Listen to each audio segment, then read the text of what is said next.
नमस्कार दोस्तों, आप सभी का स्वागत है आपके YouTube चैनल जिसका नाम है अमित चैलेंजर अकेडमी। आज हम विज्ञान के एक महत्वपूर्ण टॉपिक के साथ आए हैं जो कि सभी परीक्षाओं के लिए इम्पॉर्टेंट है और उसका नाम है विटामिन। विटामिन से संबंधित बहुत सारे प्रश्न पूछे जा चुके हैं और बहुत सारे प्रश्न पूछे भी जाएंगे। उन सभी प्रश्नों को हम यहाँ पर संग्रहित करेंगे और सारवर्गित गर्भित तरीके से हम उनको देखने का प्रयास करेंगे कि एक भी प्रश्न हमारी परीक्षा में पूछे जाएँ तो छूटे ना। तो चलिए शुरू करते हैं और उनसे संबंधित पहले प्रश्न को जानते हैं कि विटामिन होता क्या है और विटामिन कितने प्रकार के होते हैं, उनके रासायनिक नाम क्या होते हैं, रोग क्या होते हैं और उनके बचने के उपाय क्या होते हैं। तो पहले जानते हैं कि विटामिन होता क्या है। विटामिन एक प्रकार का कार्बनिक यौगिक है जो कि हमारे शरीर की प्रतिरक्षा करती है और हमारे इम्यूनिटी सिस्टम को बढ़ाती है। विटामिन सभी यानी जो भी भोज्य पदार्थ होते हैं उन सभी में भोज्य पदार्थों में कुछ ना कुछ विटामिन पाए जाते हैं। उन सभी विटामिन के बारे में हम जानेंगे और समझते हैं कि विटामिन कितने प्रकार के होते हैं। तो विटामिन ए होता है, विटामिन बी होता है, vitamin C, vitamin D, vitamin E और विटामिन के होता है। इनके रासायनिक नाम से संबंधित बहुत सारे प्रश्न पूछे गए हैं। इवन रेलवे के परीक्षाओं में बहुत ज़्यादा पूछा गया कि विटामिन ए का जो रासायनिक नाम है वो क्या है।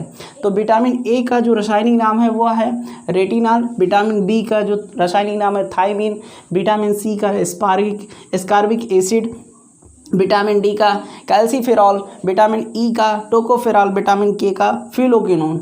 बच्चों इस तरह अगर याद किया जाए तो हम बहुत जल्दी भूल जाएंगे। हमें परीक्षा तक तो बिल्कुल याद नहीं रहेगा कि विटामिन ए का हमने क्या पढ़ा था, विटामिन बी का क्या पढ़ा था, विटामिन सी का क्या पढ़ा था। तो पढ़ने का अर्थ ही कुछ नहीं रह जाएगा। तो ऐसे में हम क्या करें, इसके लिए एक तरीका बनाते हैं कि विटामिन ए जैसे कि रासायनिक नाम है रेटिनॉल तो हम इसको आर लिखेंगे, विटामिन बी यानी कि थायमीन तो हम इसको टी लिखेंगे, उसके बाद में विटामिन सी यानी कि एस्कॉर्बिक तो हम इसको एस लिखेंगे। तो स्टूडेंट यहाँ पे देखिए तो आर टी एस यानी कि पहले तीन विटामिन, जो विटामिन आर है वो रेटिनॉल, विटामिन टी थायमीन और विटामिन सी यानी कि एस्कॉर्बिक एसिड। तो हम याद कर लिए होंगे कि ए बी सी यानी कि तीन विटामिन हमें ऑटोमेटिक याद हो गए। उसके बाद में डी फॉर कैल्सीफेरॉल यानी कि के लिखेंगे, विटामिन ई यानी टोकोफेरॉल टी लिखेंगे। यहाँ पे राल आ रहा है तो एक साथ रखिएगा ध्यान से। विटामिन के यानी कि फिलोक्विनोन यानी एफ लिखेंगे। तो इसको भी हम तीन साथ में लिखेंगे के टी एफ। तो के फॉर डी यानी विटामिन डी का कैल्सीफेरॉल, विटामिन ई का टोकोफेरॉल और विटामिन के का जो होगा वो फिलोक्विनोन होगा। तो अब यहाँ पर आरटीएस और केटीएफ इन तीन का युग्म बनाकर क्या करेंगे बच्चों, याद करेंगे, जो कि परीक्षा में आप कभी नहीं भूलेंगे, आरटीएस केटीएफ।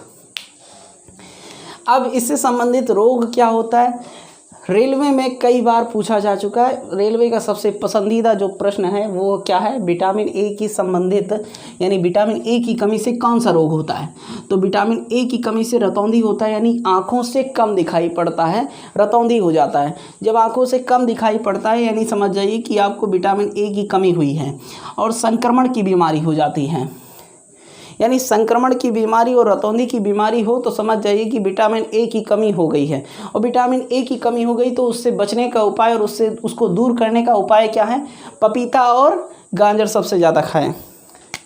यानी पपीता और गाजर की मात्रा सबसे अधिक लेंगे तो आपको विटामिन ए यानी कि रतौंधी की मात्रा जो है वो कम हो जाएगी। मछली, दूध, सब्जी, अंडा ये सब सभी में कॉमन है तो इसको हमने नहीं लिखा है फिलहाल। इसको भी आप अधिक मात्रा में लेंगे तो विटामिन ए की कमी आपको नहीं हो पाएगी। फिर विटामिन बी की जो रासायनिक नाम है उसका नाम है थायमीन और इसकी कमी से जो रोग होता है वो बेरी यानी विटामिन बी बेरी। तो बी फॉर बेरी, इसे याद करने का कोई ज़रूरी नहीं, बी फॉर बेरी याद हो जाएगा। और यहाँ पर हमने डैश रखा हुआ है यानी कि ये परीक्षा में उतना नहीं पूछा गया है कि विटामिन बी के बचने के उपाय कौन कौन से हैं।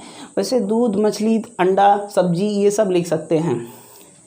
विटामिन सी सबसे आसान यही है कि विटामिन सी का और विटामिन ए का विटामिन बी तो वही है। तो विटामिन सी से जो रासायनिक नाम है वो उसका नाम है एस्कॉर्बिक एसिड।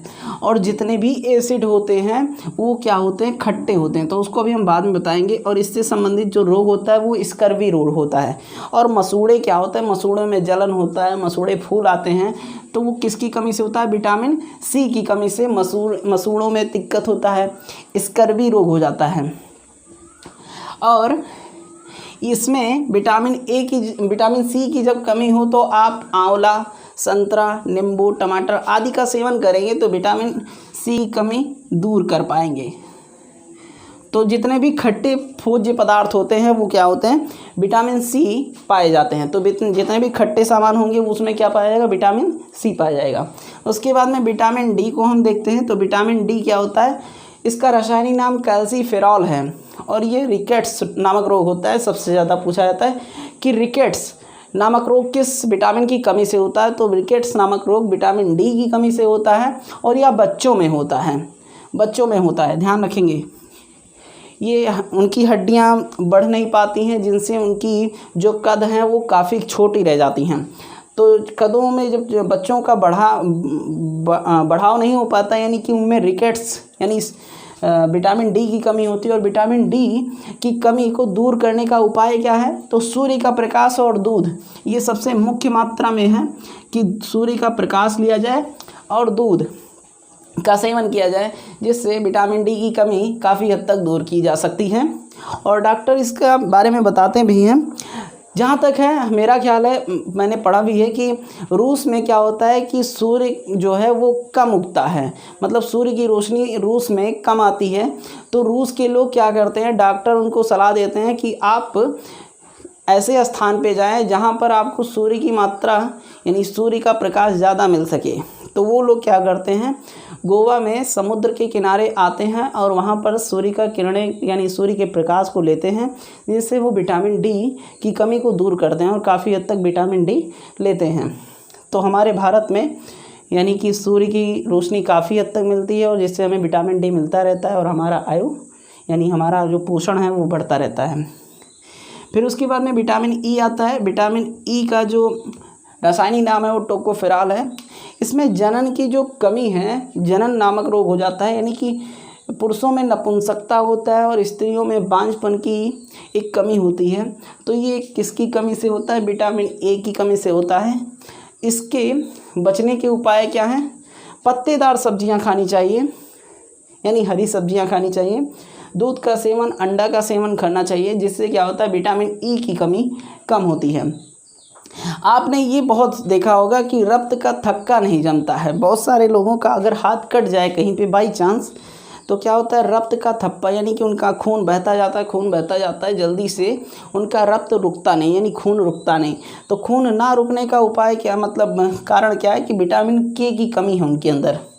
तो विटामिन के की कमी से रक्त का थक्का नहीं जमता है और इसके दूर करने का उपाय दूध, मांस, अंडे, सब्जी, हरी सब्जी, इन सबको, गाजर, पपीता, इन सब का सेवन करना चाहिए, जिससे क्या होता है विटामिन के की कमी दूर की जा सकती है।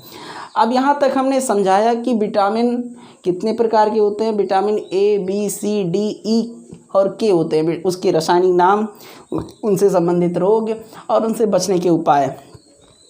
माय डियर स्टूडेंट, अब उससे संबंधित सबसे महत्वपूर्ण जो है कि विटामिन की खोज किसने किया। विटामिन की खोज हम बता दें, विटामिन की खोज फंक नामक वैज्ञानिक ने सन 1911 ईस्वी में किया था। तो सबसे ज़्यादा प्रश्न पूछा जा चुका है ये कि विटामिन की खोज किसने की। तो विटामिन की खोज फंक नामक वैज्ञानिक ने सन 1911 में किया। और एक प्रश्न और पूछा जाता है कि कौन सा विटामिन जल में घुलनशील है और कौन सा विटामिन वसा में घुलनशील है। सबसे ज़्यादा प्रश्न पूछा जाने वाला है कि जल में घुलनशील विटामिन बी और सी है। जैसे हम इतिहास में BC पढ़ते हैं वैसे आप समझ में याद रखेंगे कि जल में विटामिन सी, यानी ऐसे भी याद रख सकते WBC, WBC यानी वाटर में BC यानी कि BC, B और विटामिन C, और विटामिन C क्या है, विटामिन B और C वाटर में घुलनशील है। वसा में जो बच गए यानी कि A, D, E, K, तो A, D, E और K, यानी हम इसको लिख सकते हैं KEDA, उल्टा करके लिख दें तो KEDA यानी कि कीड़ा पढ़ा जाएगा। और कोई भी कीड़ा अगर जल में गिरता है तो वो घुलता नहीं, उसको बाहर निकाल दिया जाए तो वो उड़ जाता है, यानी कि कीड़ा ऐसे विटामिन KEDA ऐसे पढ़ सकते हैं या फिर ADEK, अदरवाइज मत लिखिएगा। इसको याद करने का एक तरीका है, कीड़ा क्या है, जल में नहीं घुलनशील है, वसा में घुलनशील है। और WBC यानी W फॉर वाटर, और BC मतलब विटामिन B और C, ये BC वाटर में घुलनशील कौन से हैं, विटामिन B और C। बाकी जो बच गए 4 वो क्या है, वसा में घुलनशील हैं। तो अभी तक यहाँ पर आपने समझ लिया कि विटामिन की खोज फंक ने किया। कब किया, 1911 में किया। जल में घुलनशील BC है, बाकी वसा में घुलनशील यानी ADEK। अब इतना समझ लिए हैं, तो आगे बढ़ते हैं कि एक प्रश्न सबसे ज़्यादा पूछा जाता है कि विटामिन B12, वैसे यहाँ पर B1 अगर कभी कभी आपसे पूछ ले कि विटामिन B1 का रासायनिक नाम क्या है, तो आप थायमीन ही बताएंगे, या विटामिन B कभी कभी लिख के पूछ लिया जाता है, तो आप इसके लिए घबराएंगे नहीं। और उसके बाद में विटामिन B12 से प्रश्न सबसे ज़्यादा पूछा गया है, इवन 2-3 बार पूछा जा चुका है, रेलवे में भी और SSC में भी पूछा गया कि विटामिन B12 में किस चीज़ की मात्रा सबसे अधिक रहती है, तो कोबाल्ट की मात्रा सबसे अधिक रहती है। यानी विटामिन B12 में कोबाल्ट की मात्रा सबसे अधिक रहती है। तो ये बहुत बार पूछा जा चुका है, आप इसे याद रखेंगे कि विटामिन B12 में क्या होता है कि कोबाल्ट की मात्रा सबसे अधिक होती है। उसके बाद में एक प्रश्न और बनता है इससे विटामिन से संबंधित कि विटामिन A की खोज किसने की, विटामिन B की खोज किसने की, और विटामिन C और D, E और K उतने नहीं पूछे गए हैं जितना कि A, B, C, D पूछे गए हैं। तो विटामिन A की खोज मैकुलम, विटामिन A की खोज मैकुलम ने किया था, विटामिन B की खोज भी मैकुलम ने खोज किया था, और विटामिन C की खोज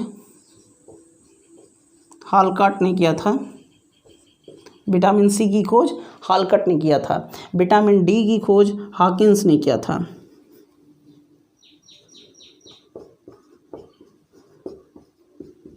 हॉपकिंस ने किया था।